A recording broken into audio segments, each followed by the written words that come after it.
Ariel Querubin ng Marines, parehong idinadawit sa umano'y nabigong kudeta. They were asking me why I, as chairman of the Defense Committee of the Senate, was not conducting an investigation of the 4 generals mentioned in the Garcia tapes.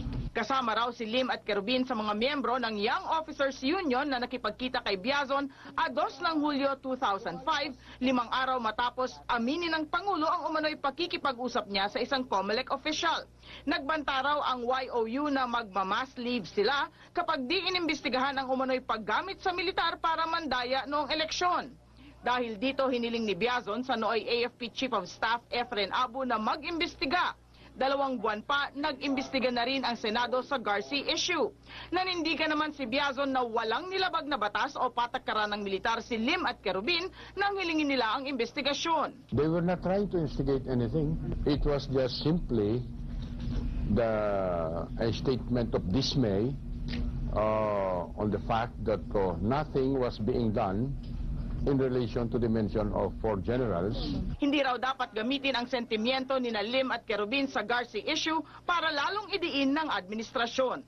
At Colonel Ariel Querubin ng Marines, parehong idinadawit sa umano'y nabigong kudeta. They were asking me why I, as chairman of the Defense Committee of the Senate, was not conducting an investigation of the 4 generals mentioned in the Garcia tapes. Kasama raw si Lim at Querubin sa mga miyembro ng Young Officers Union na nakipagkita kay Biazon 2 ng Hulyo 2005, 5 araw matapos aminin ng Pangulo ang umano'y pakikipag-usap niya sa isang COMELEC official. Nagbanta raw ang YOU na magmamass leave sila kapag di inimbestigahan ang umano'y paggamit sa militar para mandaya noong eleksyon.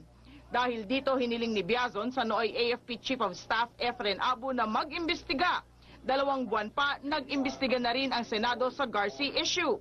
Nanindigan naman si Biazon na walang nilabag na batas o patakaran ng militar si Lim at Querubin nang hilingin nila ang investigasyon. They were not trying to instigate anything. It was just simply a statement of dismay on the fact that nothing